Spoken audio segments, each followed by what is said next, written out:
Look, we've got to start with Meghan Markle. She's made her long-awaited appearance on MasterChef. Four semi-finalists walked into the MasterChef Australia kitchen believing the biggest moment of their season was finally here. Then Meghan Markle arrived, the cameras shifted, the royal music started, and suddenly the food competition became a Sussex television special.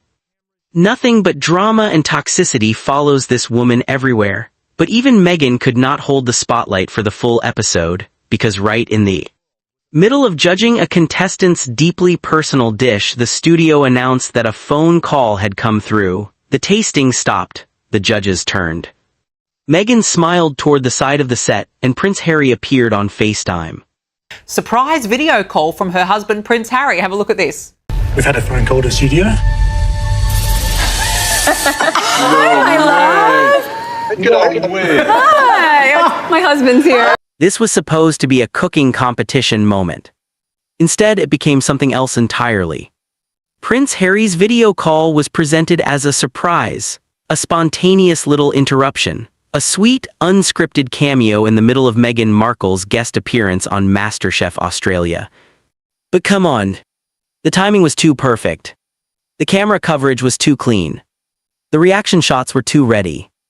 And the whole thing was handled with such polished ease that even Australian morning television could not resist mocking how conveniently random it all looked. That is the heart of this story. Because the biggest moment of Meghan's appearance was not a dish. It was not a judging insight. It was not some brilliant culinary observation that left the contestants speechless. It was Harry. And that, more than anything else, exposed the problem. This appearance was clearly meant to strengthen Meghan's image as a serious lifestyle and food personality. It was supposed to say, here she is, confidently stepping into a major competition show, bringing elegance, warmth, taste, and authority. It was supposed to feel like a natural extension of the carefully built domestic brand she has been selling. Instead, the episode ended up proving something very different. It suggested that no matter how carefully the image is styled, no matter how soft the lighting, no matter how many words are used about meaning, love, heritage, and connection, the real commercial engine behind the spectacle is still royal association. Not the recipes, not the expertise, not the lifestyle philosophy, the royal connection. And the second Harry appeared on that screen, the entire illusion snapped into focus. Because suddenly the food did not matter nearly as much. The contestants did not matter nearly as much. The semi-final stakes did not matter nearly as much. What mattered was the Sussex brand, once again turning an ordinary television appearance into a stage-managed relationship moment. That is why this episode landed so awkwardly. That is why people kept talking about the call instead of the cooking. And that is why what should have been Meghan's showcase ended up becoming a reminder of the one thing she still cannot outrun. Let's start at the beginning. The episode introduced Meghan with the kind of fanfare usually reserved for someone with unquestioned authority in the field. The judges did not simply say a special guest was arriving. They built her entrance like the arrival of a global icon, a humanitarian, a woman known around the world, someone whose presence alone was supposed to electrify the kitchen. The contestants looked stunned. The doors opened. Meghan walked in. And the room responded exactly as the production hoped it would. Everything about the presentation was designed to make the audience feel that this was not just a guest spot, this was an event. And then came the first contradiction. One judge asked whether they should call her Duchess. Meghan immediately answered with the kind of line that was clearly meant to sound casual and relatable. Call me Meghan. Simple, warm, down to earth. It was a good television answer. It said, no distance, no fuss, no ceremony, just Meghan, just a relaxed California woman who loves food, family, fresh produce, and connection. But the problem is that the episode itself did not follow that logic for even a few more seconds. Because the entire challenge was then framed around the very title she had just seemed eager to soften. The contestants were not simply cooking for Meghan, they were asked to make a dish fit for a duchess. So which version were viewers supposed to believe? Was this the ordinary, approachable Meghan who wanted none of the formal trappings? Or was this the royal figure whose title gave the entire segment its glamour, status, and reason for existing? The answer was obvious: the show wanted both. It wanted the warmth of just Meghan and the prestige of the Duchess. It wanted the intimacy of a lifestyle host and the aura of monarchy. It wanted her to feel ordinary and elevated at the same time. And that double image is exactly where the discomfort begins. Because if you truly want to step away from ceremony, you do not build a competition challenge around aristocratic fantasy. You do not market the guest as both modest and majestic in the same breath. You do not downplay the title verbally while monetizing it structurally. That is not simplicity. That is branding. And throughout the episode, that branding never stopped. Meghan leaned into the language that has now become central to her public reinvention.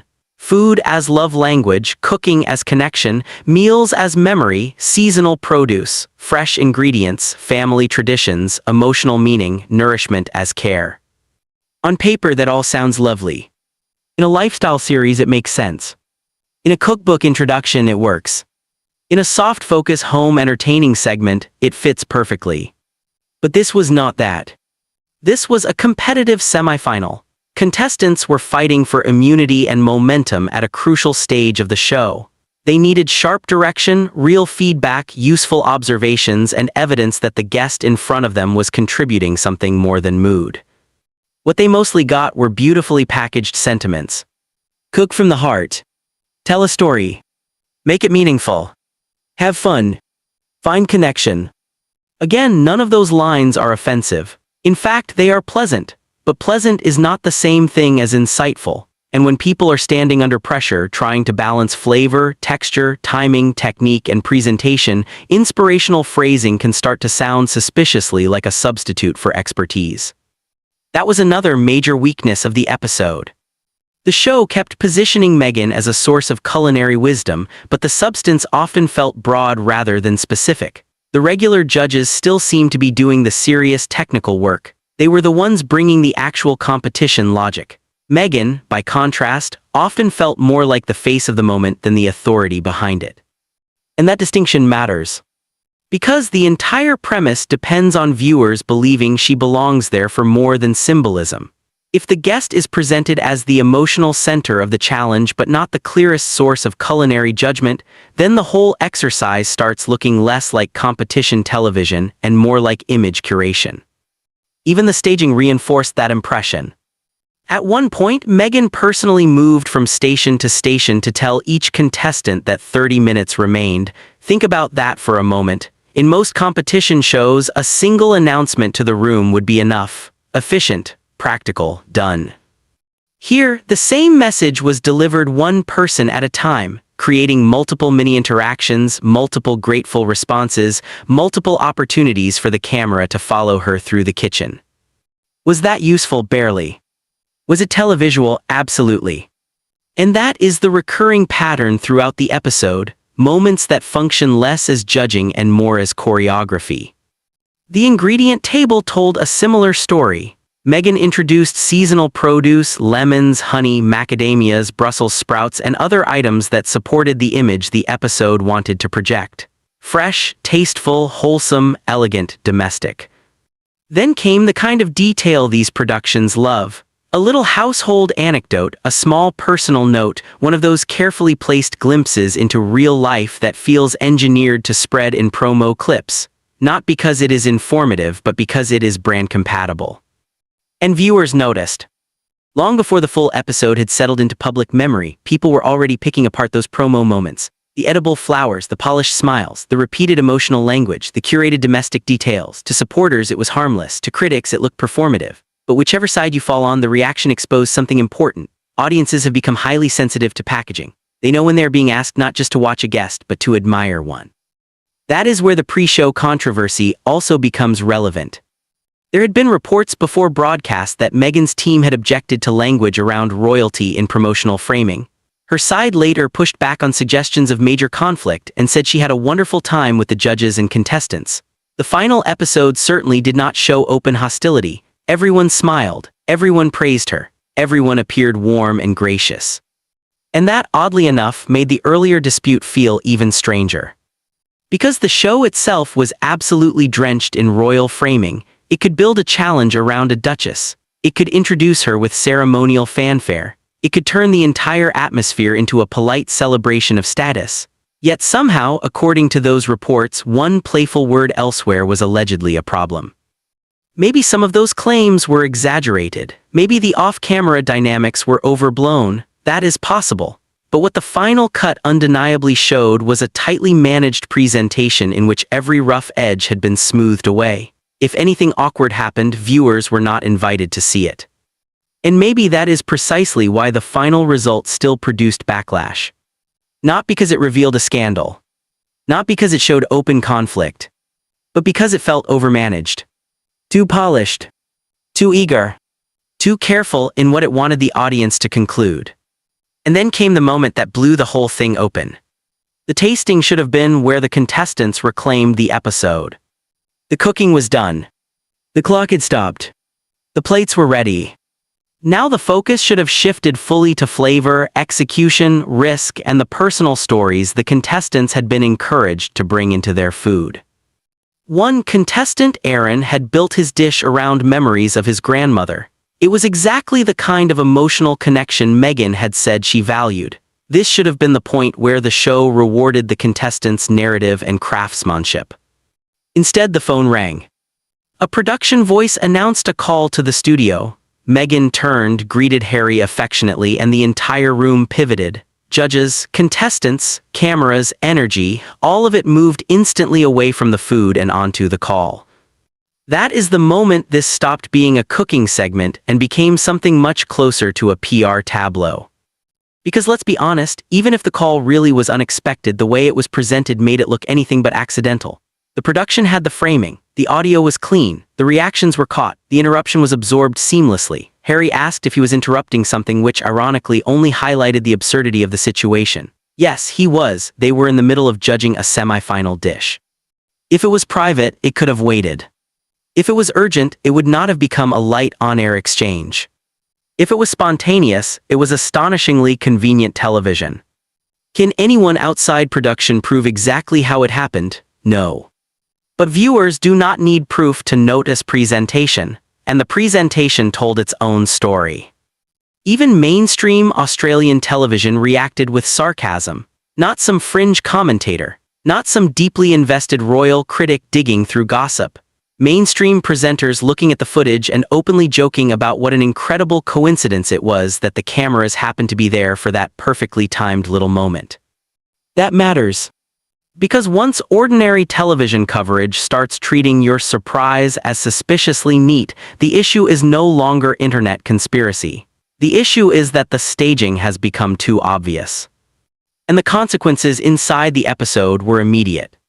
The contestants' dishes waited while the call continued. The emotional center of Aaron's tasting moment vanished into the background. Harry became the headline before the show had even finished making its point. The judges called him charming, the room laughed, the tone shifted, and just like that, the semi-final was no longer about what the contestants had created. It was about the Sussex marriage. That is devastating if the goal was to establish Meghan as a standalone food and lifestyle authority. Because in the single most discussed moment of her big television appearance, she was not elevated by her own presence. She was overshadowed by her husband's cameo. Again, this is the trap that keeps reappearing around her public image. She wants to be seen as an independent media figure, entrepreneur, and lifestyle personality. But the biggest surge of attention still arrives the moment royal proximity enters the frame. The title opens the door. Harry often becomes the headline. And when that happens, the audience is reminded, consciously or not, of the hierarchy beneath the branding. That does not mean Meghan lacks screen presence. It does not mean the contestants were lying when they said she was kind. And it does not mean the experience in the room was necessarily unpleasant. In fact, that part deserves fairness.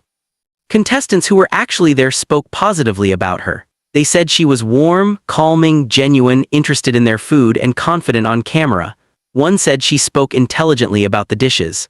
Those comments matter more than faceless online speculation, and they should not be dismissed just because they complicate a harsher narrative. But positive personal impressions do not erase questionable production choices. Both things can be true. She may have treated people well, and the show may still have overpromoted her. She may have been gracious in person, and the final edit may still have turned the competition into a showcase built around admiration. That is the deeper problem here. The issue is not that Meghan smiled too much. The issue is not that she was supportive. The issue is not even that she brought a celebrity aura into the room. The issue is that the episode demanded reverence while struggling to justify it on culinary terms. Viewers were asked to accept her as a major food figure in a setting where technical authority still appeared to rest mostly with others. They were asked to buy the intimacy of "Call Me Meghan," while the structure kept monetizing the mystique of the Duchess. They were asked to focus on personal storytelling while the most important personal story in the room was interrupted for a Sussex marriage moment. That is why the whole thing felt self-defeating. And there was another subtle tension running underneath it all, the instability of the backstory itself. On this appearance, Meghan emphasized California freshness, meaningful produce, family influence, and food as emotional inheritance. In other contexts, she has also spoken about a more ordinary, convenience-heavy upbringing and learning over time. Now, to be clear, those details do not have to contradict each other. A person can grow up with both home cooking and fast food. Memory is layered, identity is messy, real lives contain more than one truth. But the reason viewers react skeptically is because the version selected often seems to align very neatly with the brand being sold in that moment. When the project is domestic elegance, the language becomes farm-to-table. When the project is relatability, the tone becomes self-taught and ordinary. When the project is aspiration, the imagery becomes refined and elevated. Again, that is not unique to Meghan. Many celebrities do this. Public personas are built through selective emphasis, but in her case, the editing can feel so intentional that people stop hearing authenticity and start hearing strategy. In MasterChef, Australia magnified that problem rather than solving it. Because once viewers began to sense that the performance was too polished, every detail became open to reinterpretation. The sweetness looked practiced, the modesty looked branded, the emotional language looked rehearsed, and the Harry call looked less like a surprise than the inevitable climax of a heavily managed appearance. That is the irony here. The production tried so hard to protect the image that it ended up exposing the mechanism. If the episode had allowed more roughness, more unpredictability, more genuine challenge, it might actually have played better. A little awkwardness can humanize a person. A moment of real tension can make someone look more authentic, not less. But this episode seemed terrified of letting anything unscripted disturb the glow. So instead, the glow became the story. And because the glow was so relentless, it started to look artificial. That is why the backlash did not require some major scandal. The episode did not implode. No one shouted. No one walked off. No contestant openly rejected her input. Nothing explosive happened. And yet the criticism flourished anyway. Because what viewers saw was enough. They saw the contradiction between humility and title. They saw the gap between lifestyle language and competition expertise. They saw the emotional brief given to contestants interrupted by a royal family cameo. They saw Meghan presented as the star, only for Harry to become the most memorable part of the segment. And that last point is the most brutal of all. This was supposed to be a major solo television appearance. A moment that strengthened Meghan's independent food and lifestyle image beyond carefully controlled home entertaining content. A moment that said she could step into another established format and carry it on her own terms. But after all that build-up, what did people remember? Not the winning dish. Not the finest technique. Not the cleverest culinary note. Not the strongest judging contribution. They remembered the title. They remembered the praise. They remembered the call. They remembered Harry. And once that becomes the takeaway, the whole strategy collapses into its own contradiction. Because the appearance was meant to show that Meghan belongs at the center of this kind of cultural space through her own brand authority. Instead, it reminded everyone that the greatest burst of fascination still comes from royal access. That is not necessarily fair. But it is clearly true in terms of attention. The moment Harry's face appeared, the energy changed, the room leaned in, the media clipped it, social media seized it. The entire scene was instantly more marketable than anything about the food itself. And if that is what happens during your big food world crossover moment, then the uncomfortable question becomes impossible to avoid. Did this appearance actually convince anyone that Meghan belongs at the center of a serious cooking competition? Maybe some viewers were charmed. Maybe some thought she was warm and elegant. Maybe some enjoyed the fantasy of it all. But if the goal was to establish culinary credibility, then the episode did not land with the force it needed. It felt more like a glossy character presentation than a compelling demonstration of food authority. And that is why the criticism stuck. Because the problem was never simply that Meghan was there. The problem was what the production wanted her presence to mean. It wanted viewers to see a natural food personality, an effortless cultural figure, a woman equally at home with contestants, cameras, and culinary stakes. What many viewers saw instead was something much more calculated. A carefully protected image wrapped in celebrity ceremony, interrupted by the exact royal connection it was supposedly trying not to rely on. That is the final contradiction. The episode tried to make Meghan look relatable, but treated her like royalty. It tried to make her look authoritative, but leaned on mood more than expertise. It tried to center contestants' personal stories, then paused one of those stories for a husband cameo. It tried to prove she could hold the spotlight alone, then let Harry walk away with the strongest headline. And once you see all of that together, the episode stops looking like a triumphant crossover and starts looking like a misfire. Not a disaster. Not a scandal. But a revealing misfire. Because sometimes failure does not come in the form of chaos. Sometimes it comes in the form of polish so excessive that the seams begin to show. Sometimes the most damaging thing is not an ugly moment, but a beautiful one that feels just a little too convenient. That is what happened here. The producers gave Meghan the softest possible runway. The judges were gracious. The contestants were respectful. The edit was protective. The atmosphere was glowing. And still, the part people could not stop talking about was the interruption. That says everything. In the end, this MasterChef appearance did not really answer the question of whether Meghan can build a convincing food empire beyond carefully controlled lifestyle content. If anything, it sharpened the doubts. Because when the kitchen was built around her, when the contestants were told to cook to her brief, when the cameras handed her a premium showcase, the scene that dominated public memory was not about food at all. It was about access. It was about image. It was about the prince on the phone. And that may be the most telling verdict of all. For all the talk of meaning, connection, nourishment, and story, the audience did not leave remembering culinary authority. They left remembering monarchy repackaged as lifestyle television. That was supposed to be Meghan's victory lap. Instead, it became a reminder of the one truth her brand still cannot escape. When everything else is stripped away, the most powerful ingredient in the Sussex formula is not taste. It is proximity to the crown.